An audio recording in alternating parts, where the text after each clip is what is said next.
बिस्मिल्लाहिर्रहमानिर्रहीम। आज की क्लास में क्लास 10 का बहुत इंपॉर्टेंट टॉपिक है जो कि drawing a graph of polynomials है। इसके ऊपर कुछ डिस्कस करेंगे और ये चीज में देख लो, पॉलिनोमियल्स के ग्राफ में बहुत सारे लोगों को कंफ्यूजन होता है कि सर ये कौन सा ग्राफ ऐसा रहता है कि जिसमें इसका शेप पैराबोला आना बोले। तो मैं एक चीज बताना चाह रहा हूँ, क्वेश्चन देख लो, draw a graph for quadratic polynomial बोल के दिया। अच्छा, एक चीज और है इसमें, x की हाईएस्ट पावर 2, इसका मतलब क्या है, जो भी मेरे पास एक्सप्रेशन है वो कौन सी है, क्वाड्रेटिक है।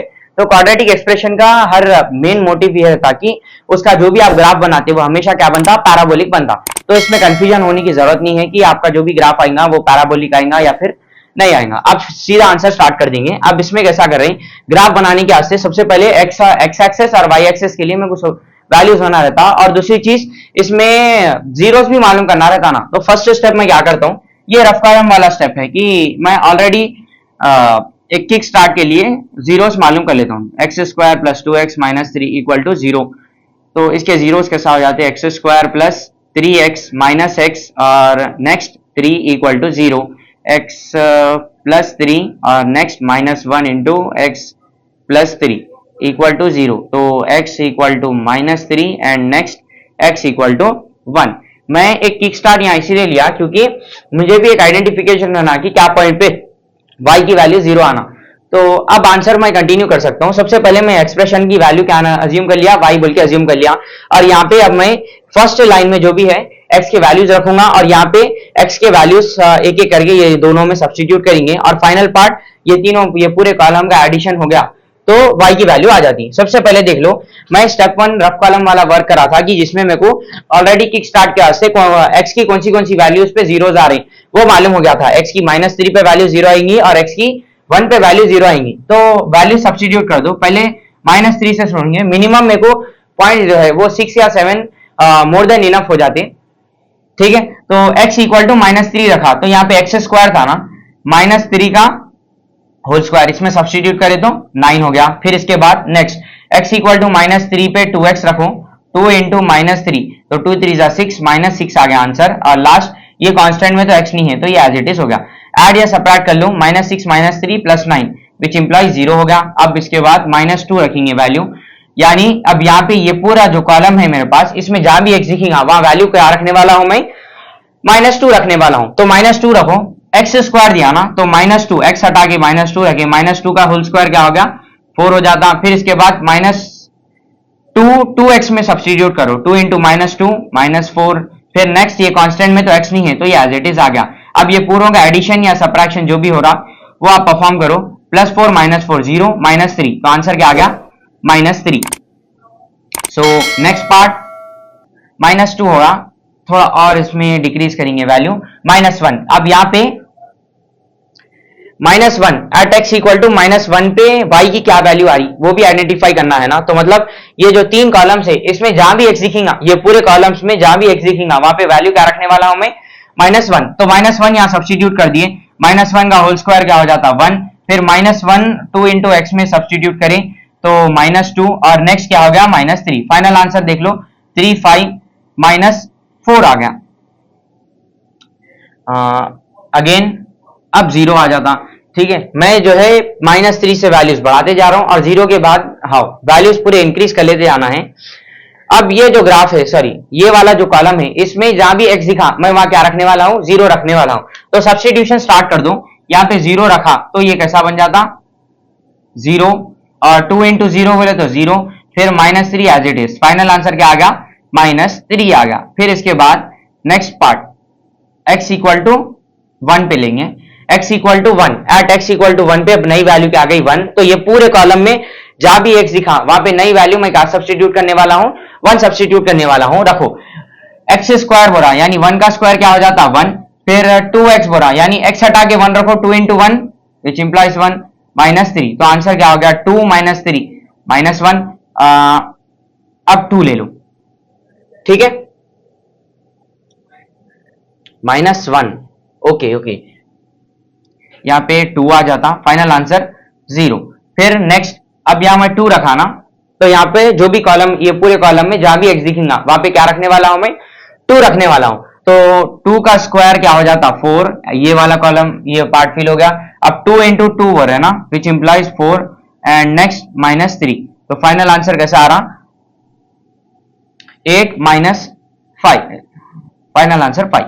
फिर नेक्स्ट 3 रखा, तो ये वैल्यूज देख लो कि अब x की जगह -3 रखना है, तो 3 स्क्वायर 9 हो गया, 2 इंटू 3 विच इंप्लाइज 6, फिर -3 एज इट इज, तो वैल्यूज काउंट कर लो 9 10 11 12 आ गया, ठीक है। सो अब यहाँ ग्राफ बनाने की बारी है। यहाँ पे देख लो मैं x की वैल्यू भी रखा, y की वैल्यू भी रखा। अब यहाँ पॉइंट्स की बारी, x, y नाम के क्या क्या पॉइंट्स आ सकते हैं वो देखो, ठीक है। तो x की वैल्यू पहले -3 थी, जिसपे y की वैल्यू क्या आ गई 0 आई। फिर नेक्स्ट x की वैल्यू -2 थी स्टार्टिंग में, तो -2 पे y की वैल्यू क्या आई -3। फिर नेक्स्ट क्या हो गया -1 x की वैल्यू थी, तो -1 y की वैल्यू क्या हो गई -4 हो गई 4, ठीक है। और अब x की वैल्यू 0 थी, y की वैल्यू क्या आ गई -3, ये ब्रैकेट इधर क्लोज। अब फिर से x की वैल्यू 1 ना, x की वैल्यू 1, y की वैल्यू नहीं क्या आ गई 0। फिर स्टार्टिंग में जाओ, x की वैल्यू 2 थी, x की वैल्यू 2 पे y की वैल्यू जो एक्सप्रेशन की वैल्यू क्या आ रही थी 5 आ रही थी, ये भी रख दिए। फिर नेक्स्ट पॉइंट क्या है मेरे पास 3 है, x की वैल्यू 3 और y की वैल्यू क्या हो गई 12।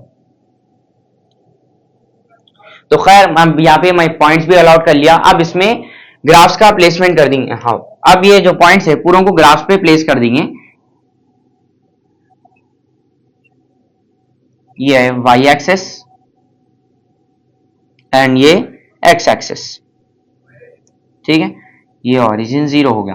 वैल्यूज कहां से लिए -3 से लिए ना, -1 -2 -3 एंड नेक्स्ट -4, फिर अगेन -1 नेक्स्ट 2 3 4। y के वैल्यूज 0 4, हाईएस्ट वैल्यू 12 है, तो ये वैल्यू ऐसा हो जाती 3 रख लेंगे y की यूनिट, 3 6 9 12 15। यहां पे भी -3 -6 -9 -12 और -15। आंसर सब्स्टिट्यूट कर दो। x की वैल्यू -3 पे y की वैल्यू 0 थी, तो यहां पे एक पॉइंट बन गया। फिर नेक्स्ट -2 पे y की वैल्यू 3 आ रही ना, -2 यहां है, y की वैल्यू -3 आ रही यहां पे। नेक्स्ट -1 यहां है और उसकी वैल्यू 4 आ रही, तो ये ग्राफ ऐसा आ जाता। फिर नेक्स्ट 0 पे -3 आ रही थी वैल्यू, फिर 1 पे 0, नेक्स्ट 2 पे 5 एंड अगेन 3 पे 12।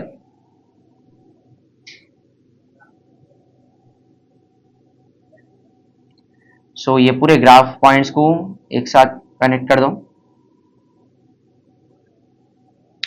ठीक है। Units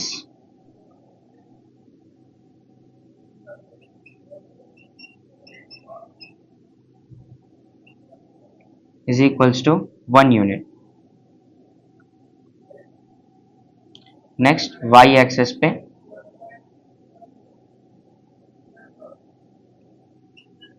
is equals to 3 units, ठीक है। अब इसके ऊपर एक the zeros are -3 are at x equal to -3, 1, ठीक है। अब इसके ऊपर एक छोटा शॉर्ट इंट्रो देख लेंगे जिससे ये चीज पूरा समराइज हो जाए। तो सबसे पहले मैं क्या करा, क्वाड्रेटिक पॉलिनोमियल का ग्राफ हमेशा ये चीज याद रख लो। आप कोई भी आप क्वाड्रेटिक पॉलिनोमियल का ग्राफ बना रहे तो हमेशा क्या रहता, सी शेप या यू शेप, उसको पैराबोला भी बोल सकते। तो हमेशा क्वाड्रेटिक पॉलिनोमियल का ग्राफ कैसा रहता, हम पैराबोलिक शेप का रहता। और नेक्स्ट कैसा है, मैं क्या करा, एक किक स्टार्ट लेने के लिए आंसर में कौन सी वैल्यू उस पे जीरोस आ रहा, वो किक स्टार्ट लेने के लिए मैं क्या करा, इसको रफ कॉलम वर्क में मैं एक्स के और ये पूरी जो भी क्वाड्रेटिक थी इसको फैक्टराइज करके 2 जीरोस निकाल लिया इसके। अब फिर बाद में मैं क्या करा, मेरे को मिनिमम रिक्वायरमेंट 5 से 6 5 6 7 इससे ज्यादा पॉइंट्स में, सॉरी 5 6 7 जो भी पॉइंट्स है उसमें मेरा काम हो जाता, इसलिए मैं क्या करा, टोटल 6 या 7 पॉइंट्स अज्यूम कर लिया, कर लेके ये एक बॉक्स बना दिया। ये बॉक्स भी कैसा आ रहा देख लो, y की वैल्यू लास्ट में गई और ये पूरी क्वाड्रेटिक के 3 पार्ट्स बन गए। फिर इसके बाद x की वैल्यूज, फर्स्ट जो रो है, फर्स्ट रो में आप x की वैल्यूज अलॉट करते हैं, नेक्स्ट बाकी के पूरे रोज में x की वैल्यू को आप वो सब्स्टिट्यूट करते हैं। अब जैसा x की वैल्यू -3 थी तो ये लाइन में जहां भी x दिखा वहां पे क्या रख दिए थे, -3, और ये पूरों का एडिशन किसकी वैल्यू आ जाती थी, y की वैल्यू आती थी। सेम काम हम यहाँ पे पूरों को रिपीट करें और लास्ट स्टेप पॉइंट्स को आइडेंटिफाई करें। पॉइंट्स आइडेंटिफाई करने के बाद पॉइंट्स को ग्राफ पे प्लेस करें और पूरे पॉइंट्स को कनेक्ट करने के बाद मैं क्या दे नोटिस करा कि मेरा जो कर्व आ रहा, एज ऑलवेज क्वाड्रेटिक पॉलिनोमियल का हर कर्व कैसे फॉर्म का रहता, पैराबोलिक कर्व का रहता। तो मेरा भी कर्व कैसा आ गया, पैराबोलिक आ गया। ठीक है, और इसमें कुछ प्रैक्टिस क्वेश्चंस है।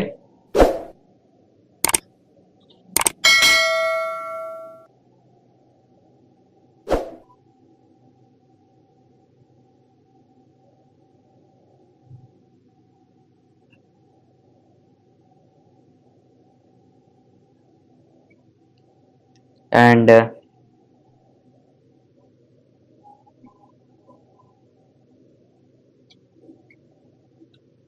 ठीक है, इसमें कुछ दो प्रैक्टिस क्वेश्चंस है। अगर आप इसमें ये दो प्रैक्टिस क्वेश्चन कर लिए तो आपको ये पर्टिकुलर टॉपिक में मास्टरी हो जाती और बोर्ड एग्जाम में 99% ऑफ टाइम्स ग्राफ्स कैसा भी पूछता ही पूछता।